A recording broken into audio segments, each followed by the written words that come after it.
Hey, what's up, everybody? We are in California, and it's a little bit of a throwback week here because we get to meet a lot of cool people. And we are here now with Dave Boehne at his awesome store at Infinity SUP. Thank you so much for having me, Dave. Yeah, welcome. Just real quick, intro style, SUP Sport. You are so invested with so many cool team riders. You snag up Donato Friends, upcoming rider. You have Juliette Duhaime.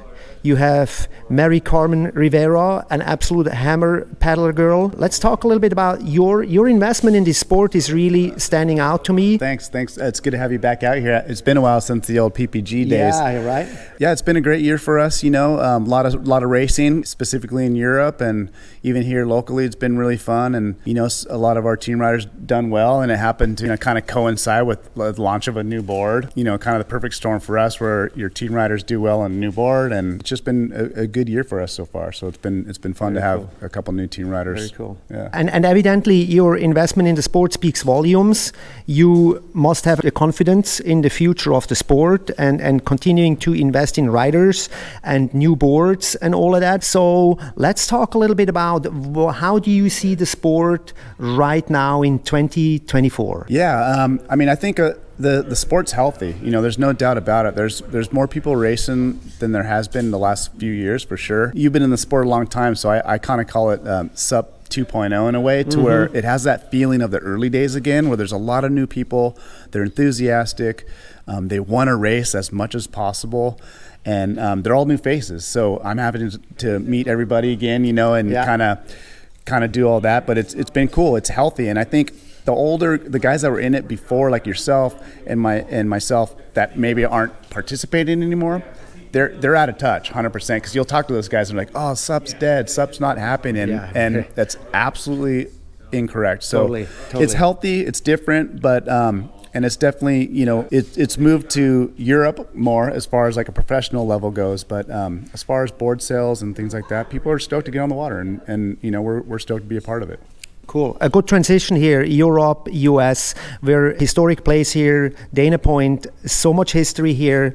Then 2024, we are losing races in the States, namely the Gorge Paddle Challenge this year.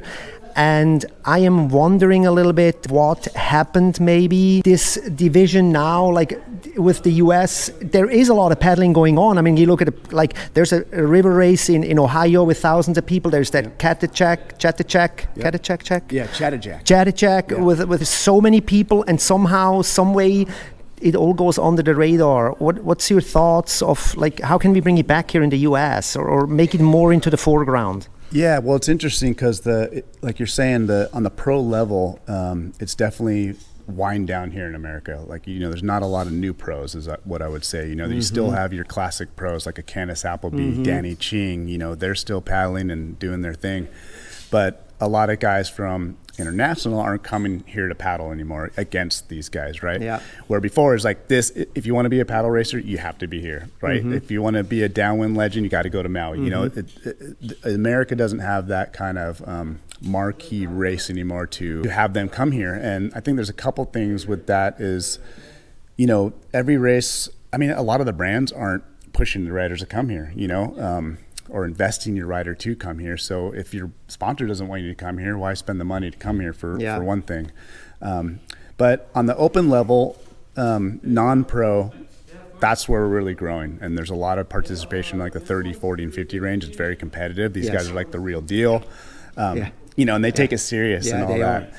But yeah, I don't know. I think it just needs some unification. I think USA SUP, Kristen Thomas and them are doing some good things in that direction to bring some racing back over here, at least, you know, not maybe as a hub, but like have a marquee event, at least get you over here. And I think ICF is a good step in the direction of that too, because everyone's gonna be coming here. Right, we have Sarasota this year. It's gonna be a big one. So I think we're taking the right steps. It's just gonna take a little more cohesion, a little more, you know, get the heads together, and obviously it's going to take a little money, right? So finding some sponsorship to get a little tour going or something to have a meaningful kind of pro tour. Yeah, it would be nice to have some sort of a event back here in Doheny or at the harbor down here. You guys have something going on here that could be something that has potential to be blown up. Yeah, we've Anthony Vela does with his performance paddling. He does the Harbor Hoot, which it was cool because it started off as like a and it still is. It's like a grassroots. Let's just have fun day, right?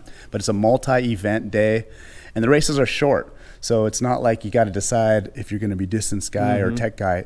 You enter one fee and you get to race as many times as you want. And it's just short, fun. Everyone's stoked, and it sells out every time. So we have talked about maybe a Harbor Hoot series, right? Like say there's a Tahoe Hoot, Harbor Hoot, Catalina Hoot, whatever it is. And I think that's another thing. I think the destination race, I think people are ready for that too, where if you could, like the old Tahoe Nalus or something, where it's almost like a week-long thing, where you're going to be there for the week.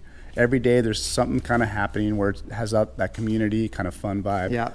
And then you compete on the weekend. So there's definitely people talking, but it's just a matter of doing it. I think, and you brought up this good point with that Tahoe Nalu thing. Festival style events are doing traditionally better than one day quick kind of races. Right. Yeah.